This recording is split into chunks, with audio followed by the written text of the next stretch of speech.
The Vikings were long thought to be just a legend, a story we told ourselves, an ancient threat that once ruled the North.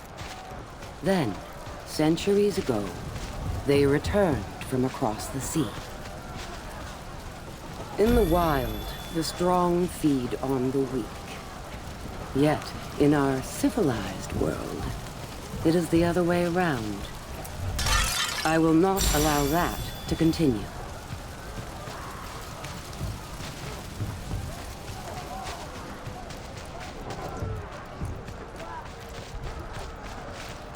A vast forest once covered the valley of Valkenheim.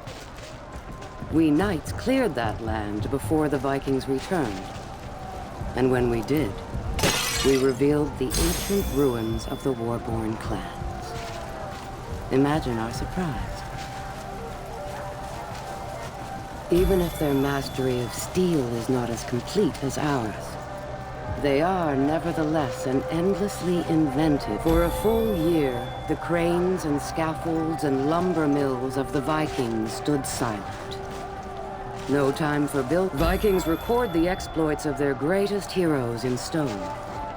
The markers remind them of the Vikings suffered in the year after we struck them. No seed grain, no summer harvest. No It takes a special kind of madness to eat and drink and make merry while your warriors fight and burn and die outside.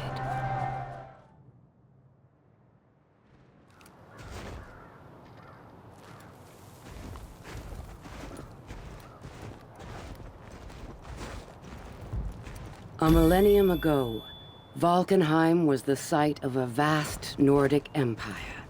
The Bearclaw clan crushed all resistance. They forced the other clans to serve them. We build new structures on top of the sanctuaries left by our ancestors. But they never match the glory of our past. They were great. We have much to learn from them.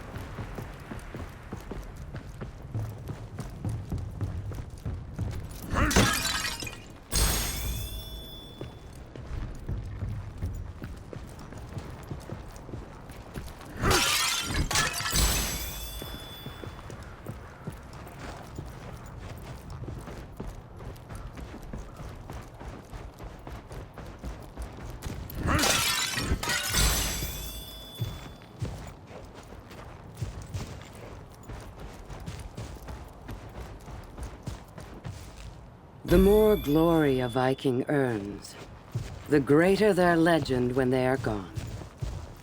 But unlike us, their god through example, we knights accidentally taught the Vikings the art of siege warfare. I like to think that, in turn, they showed us how to live free.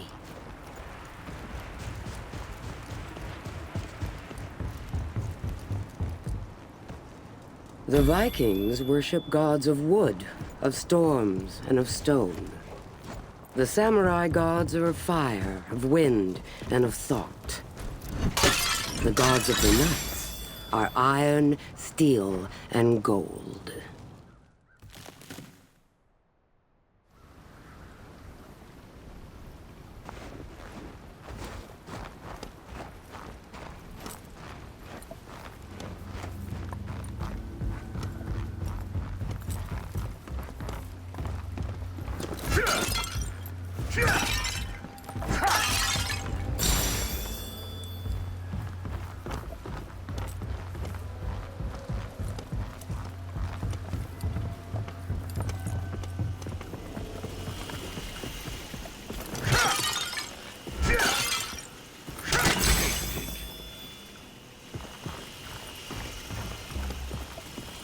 Once the Blackstones were pushed out of Valkenheim, the Vikings would put their shipwrights and their lumber mills back to work. And the Vikings like to tell stories about why they decorate their ships with monsters. But the simplest explanation is the best one. They do it to frighten their enemies. The Vikings had built up their settlements and shipyards over decades, centuries. It took a little more than a year for it all to fall into disrepair.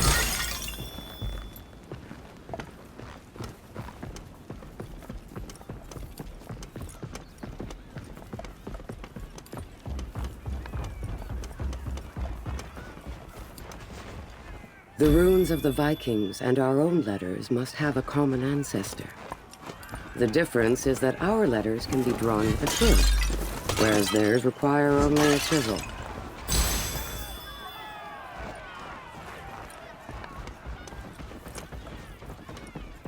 Can't take the whole fort by myself.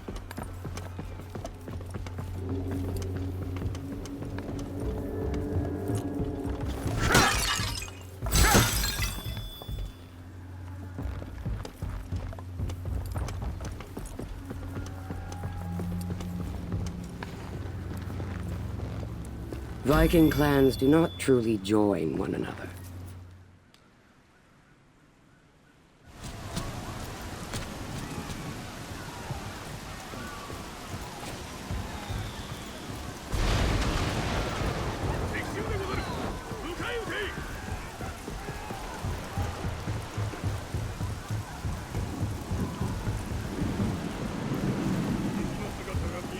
The war machines of the samurai.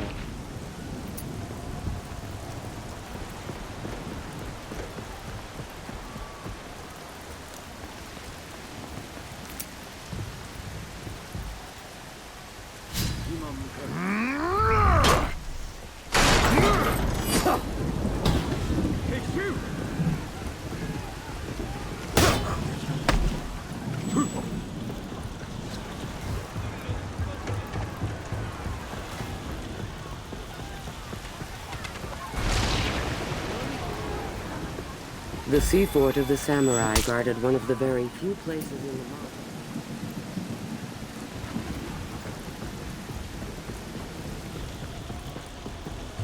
That chain should do it.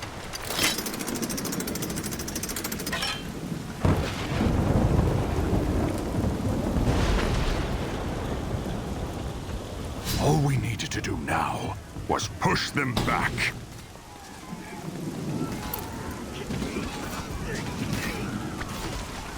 The samurai had no ancient ancestors in these lands. They came after the fall from another land far to the east. But they had been enthusiastic in their rebuilding.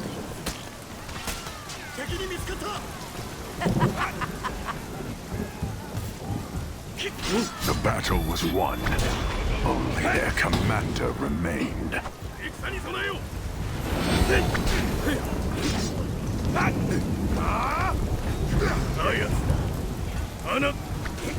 Before the waters receded, that entrance was a canal. Imagine. Ships sailing through into waters that are now only swamp. The world has changed. The fort's commander was Fujikyo, a samurai.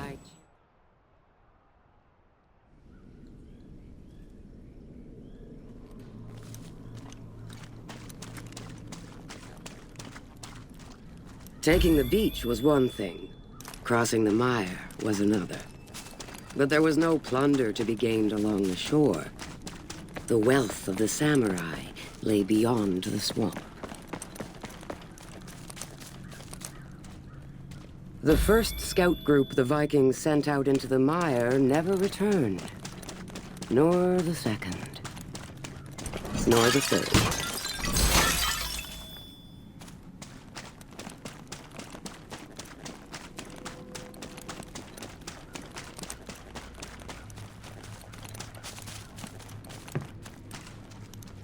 Warborn, you've done Control well to stay... and defense of the mire is split among the many houses of the daimyo. Their defenses vary in quality. 500 years the samurai have been here. Long enough to call this place their home. Long enough for their work to fall into ruin. Still, we treat them like newcomers.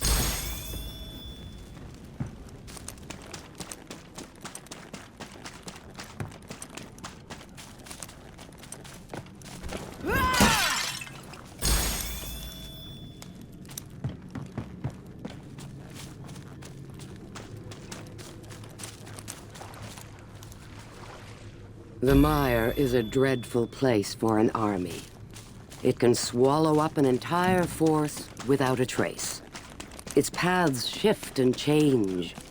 But boats are no safer when your enemy has hidden catapults and fire.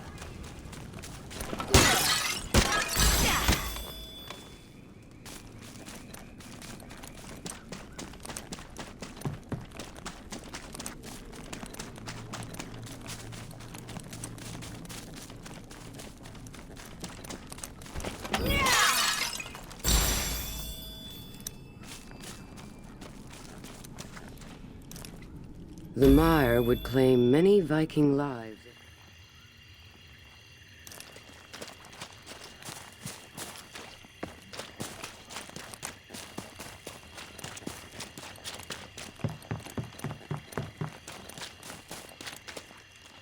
Whoever the lone scout was who found that monastery must have wondered what a Blackstone Knight's body was doing there so far from home. They would find out soon enough. Don't want to stir up too much trouble.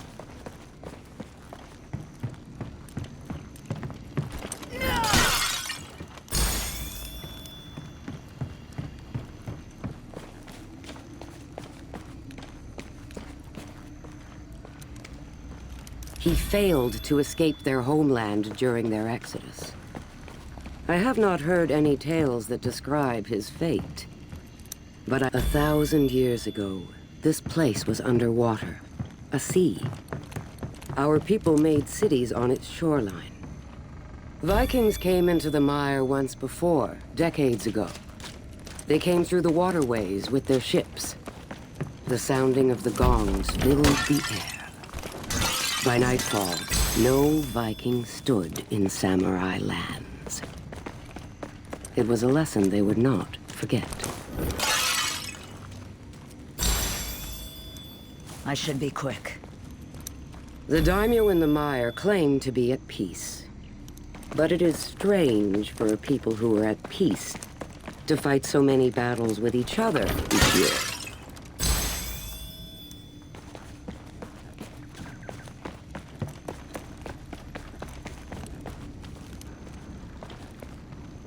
To the samurai, taking someone prisoner dishonors them.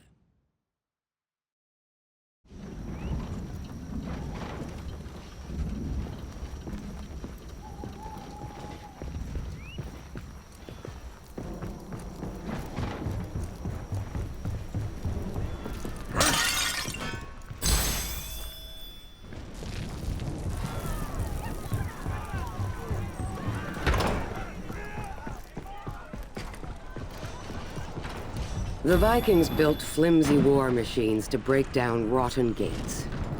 That bridge was once unassailable. When my people see these statues, they often believe them to be gods or spirits, holy to the samurai. Why is it so hard for us to imagine that they simply are?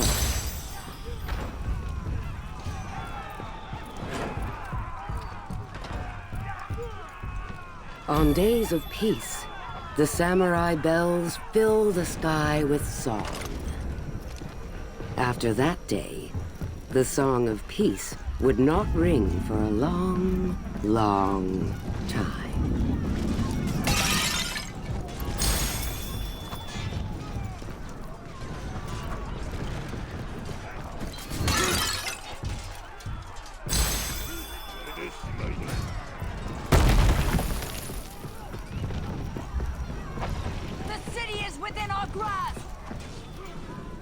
When the samurai came into these lands, new plants and animals came with them.